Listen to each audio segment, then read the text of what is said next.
This is not a drill. This is not fake news. I'm not winding you up. I promise you, this is real. This is genuine. Newcastle United are doing a signing. Malick Thiaw is on his way to the northeast today to complete a £35 million transfer from AC Milan. And this is fantastic and much needed news for Newcastle fans because they've been through it in the transfer window, blow after blow after blow.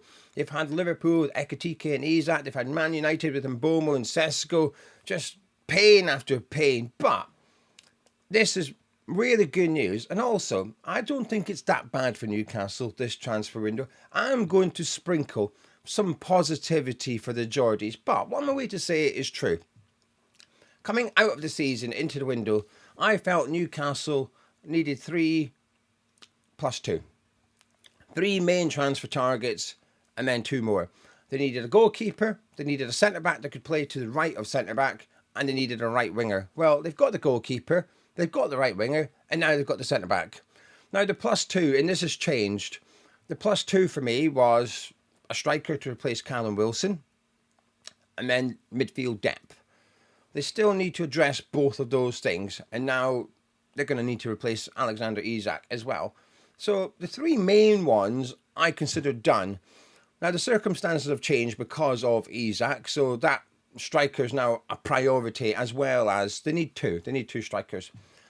But I think we can agree the Wissa transfer is going to happen, right? It just feels nailed on. He wasn't in Brentford's squad yesterday. Brentford are willing to sell him. They just want to get a replacement in first, and they are now negotiating with Bournemouth for Utara. So this Wissa to St James's Park, I think we can say is going to happen. So that leaves 2. They need another striker, and they need a midfielder. And if they get those things, bear in mind there's still, what, 3 weeks of the transfer window left. And I think it closes on like the 2nd of September or something. So there's 22 days left. Yeah, it would be the Monday, wouldn't it? So 3 weeks tomorrow, the transfer window is going to close. That's plenty of time to get those 2 and Wissa, 3 players, but the 2 extra players, loads of time. And if Newcastle can get good signings in those departments, they were linked to John McGinn. I don't think they'll get him, but let's just say they got John McGinn. Let's just say they went and got, I don't know what strikers they've been linked to. I know they've been linked to Moani or PSG. They go get those types of players, then they've had a good window overall. Yes, they've probably lost Isak. Yes, they've missed out on Ekitike and James Trafford, but it doesn't mean the players they're bringing in are bad players. I'm not a fan of Ramsdale. I'm not going to change my mind on that. I might change my mind during the season, but I need to see something. But I'm a fan of Alanga. I'm a fan of Wissa. Thiaw, I was a fan of. I say that because I haven't seen him at AC Milan. I remember him coming through at Schalke in the Bundesliga as a young player. To be fair, he's still a young player. He's only just turned 24 2 days ago, Friday. It was his birthday on Friday. Just turned 24. But him, Alanga, these are young players that have got a lot of years ahead of them at St James's Park. And assuming Thiaw has fulfilled the potential I thought he had at Schalke, then he'll be a great signing for him. I remember really liking him from such a young age. He looked calm, he looked composed in Bundesliga. There was mistakes there, but it's going to happen. They needed a centre-back. They've got a centre-back. Yes, all the attention's on the strikers department. Yes, they're struggling in that area. But I think it's fair to suggest that they've got their second choice right winger. They've got their second choice goalkeeper. Possibly the first choice centre-back. I know there was a lot of links to Mark Gay, but I don't think they made a move this summer, so that would suggest that he wasn't their first choice centre-back. Yes, they were linked to Scalvini a lot, but again, did they make a move? This is where I'm wanting Newcastle fans to inform me, by the way. Have you bid for any other centre-backs and got rejected? Or was Malick Thiaw your first one? And if so, if he's your first choice centre-back, then you've got 2 sort of backup options and your main guy. That's success. The strikers, not so good. But if you can get Wissa plus 8 other substantial striker, you're better off. Will they be as good as Isak? No. But as long as both of them are better than Callum Wilson, and Osula has now had a year's experience at Newcastle, arguably you're better off collectively going into next season. That's how I see it anyway. A bit of positivity, because it's been a tough pre-season for Newcastle. 6 friendlies, no wins, lots of transfer targets, missed out, especially to lose 2 of them. to Man United when they've got no European football, and Newcastle have just won a trophy and they've got Champions League football. That's a blow. That's a blow. I would struggle as a Newcastle fan with that. It would annoy me. I think, come on, what's going on? Like, surely we're the better club at the moment. But I think it's almost a reminder of how football, the wider scope of football, see Newcastle. I also see Man U. I think it's a bigger compliment to Man U rather than an insult to Newcastle, if that makes sense. Anyway, good signing for Newcastle. They can enjoy today. Then it's all about getting the striker in. But like I said, I'll be shocked if Wissa isn't a Newcastle player very, very soon. Anyway, before we discuss some more Premier League transfer rumours, if you're new to the channel, please do subscribe and also drop a like on the video by clicking thumbs up. Both things are free, takes 2 seconds. Helps out the video, helps out the channel. And maybe I could be as cheerful as a Geordie today if enough people get involved. Right, to Nottingham Forest, I don't know if I think it's they want Leif Davis from Ipswich Town rather than they've actually bid. I think it's we will bid for Leif Davis of Ipswich Town. I seen that yesterday. Unsure. Purely because of the price tag. He's not going to go cheap. Now, I've seen what Ipswich fans are saying, and they ain't getting that. They've said 30 million. That's not happening. But what I do think is happening is 20 million. Not convinced. Not convinced. Now, 2 seasons ago, when Ipswich were in the Championship, he was fantastic. He was brilliant in the Championship. But the way that Ipswich played, Kieran McKenna made it so that they got the best out of Leif Davis. They made sure that they were set up to really optimise him down that left flank. They were so lopsided so that he could get forward, not worry too much about defending, that the right side of defence, Tuanzebe, would just hold back a little bit so that Davis could be the one that got forward. Delap linked up really well with him, and this is in the Premier League, obviously, because he would sort of go to the left a little bit of the pitch in the Premier League, so that because Ipswich were so left-hand side heavy. Now, he looked excellent in the Championship, and I think a big part of that is because of the way Ipswich played. In the Premier League last season, I thought he got exposed. I think defensively, he's not that great. Ipswich had to do a lot more defending, and I think he struggled. I think he struggled at that level. Now, you could make the counter-argument, and I guess this is what Nottingham Forest are doing, which is it's because he was at Ipswich. If he comes to us, a more stable Premier League team, better players around him, he will perform better. And that may be true. But I think I'd want more of a dead cert if I'm spending 20 million on the player. I want to be 100% convinced he's going to come in and be good enough to knock Nico Williams out of the team. Because you can't spend 20 million on a left back to add squad depth, right? Now, Forest are lacking in that department. Toffolo's gone, so they do need someone else to play left back. But if you're going to go get someone, I think you've either got 2 options. I think either A, you bring someone in that's that good. Williams is in trouble. He's now looking over at right back saying, I'm going to knock Aina out. I always call him Anya. Aina, I'm going to knock Aina out the team. I'm going to go over at right back. I'm going to stay where I am. This is my shirt. Davis is on the bench.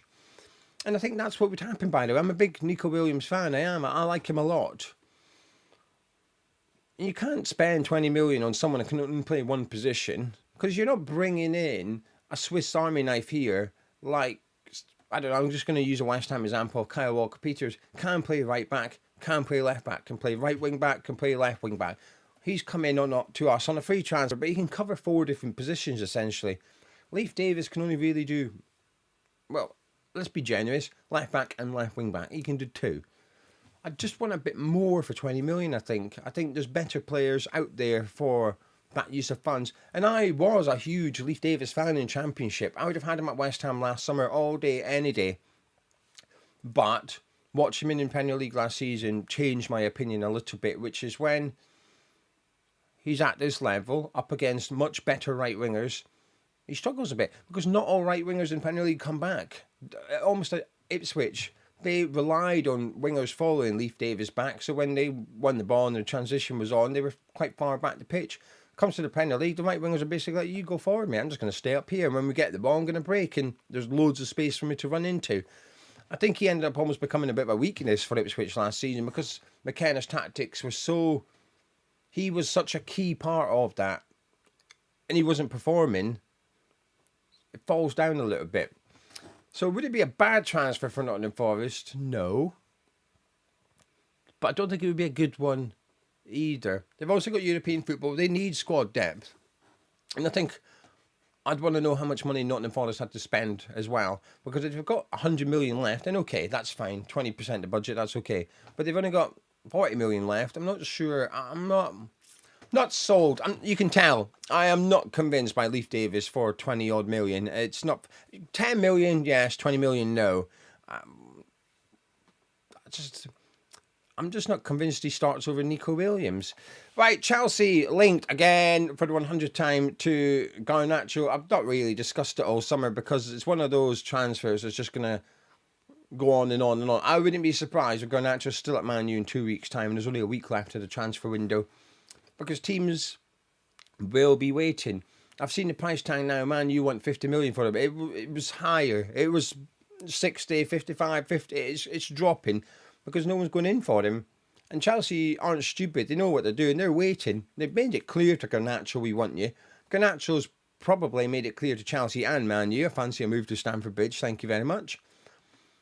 Man U's position is weakening. And also, everybody knows Man U need to sell now because they've gone and spent money.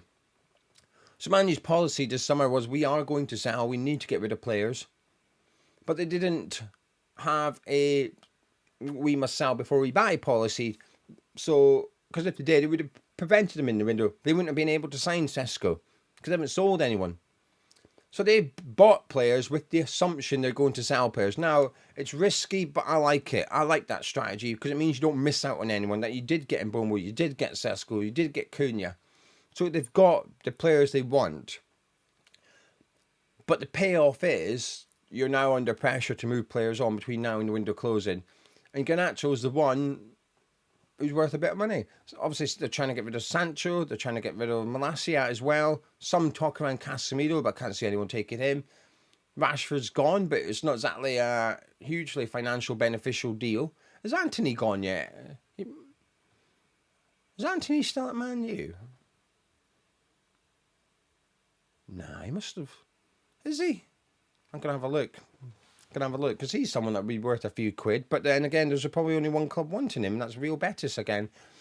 So Garnacho's their key player in terms of getting funds back into the club. But everyone knows that. Everyone knows Man U are desperate. Everyone knows Garnacho's desperate. We'll just wait. Price will come down. It feels inevitable he will end up at Stamford Bridge. So it's just a case of how much. But things have changed for Chelsea, haven't they? Colwell's got an ACL injury, needs surgery. Maresca's confirmed they're going to get a new centre-back.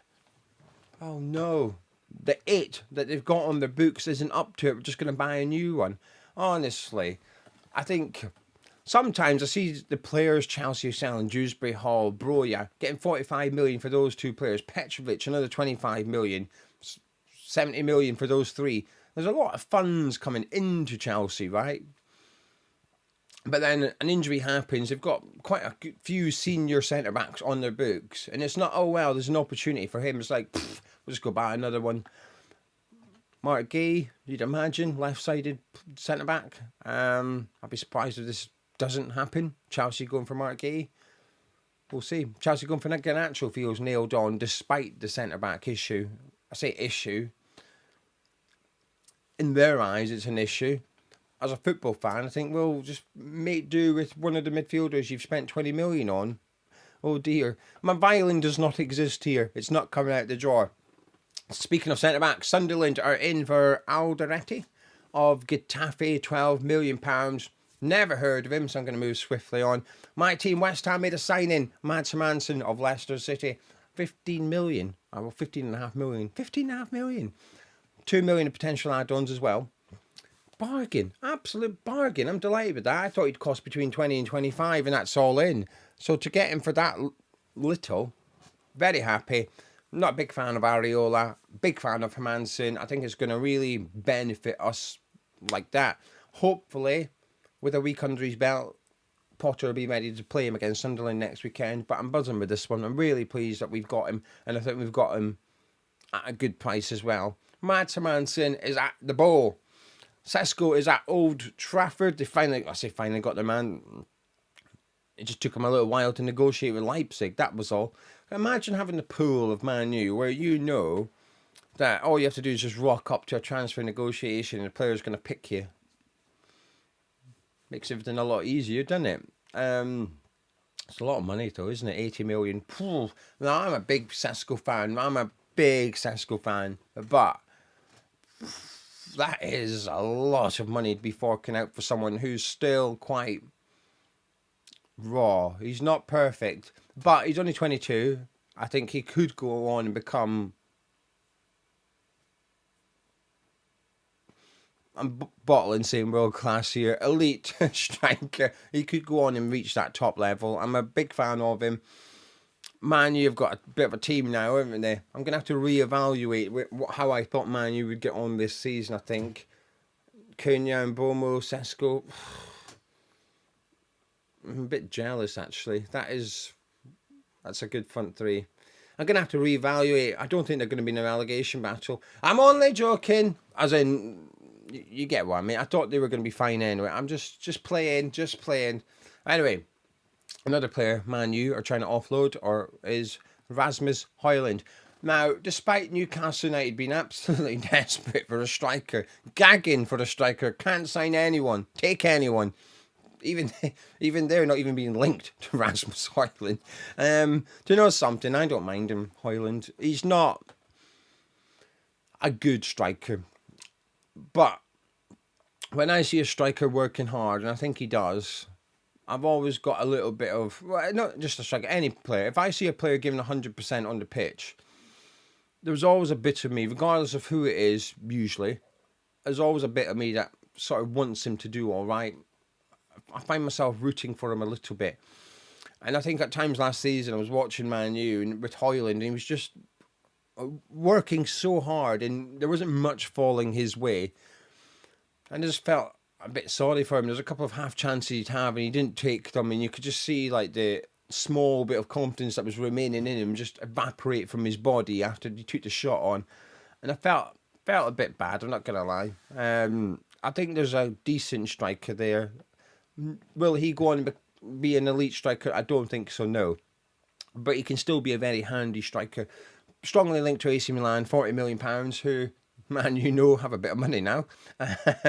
Thanks to Newcastle. So Newcastle buying Thiaw might allow AC Milan buy Højlund from Man United.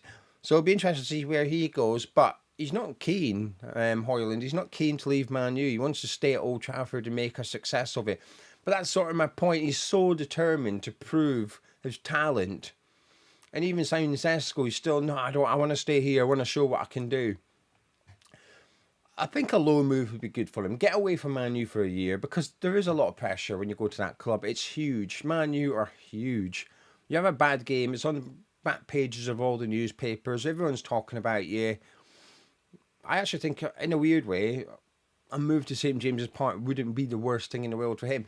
I think it'd be more worse for Newcastle than him. Newcastle, I think, need tried and tested and proven players that can make a difference tomorrow. Højlund ain't that. Højlund's a gamble for someone.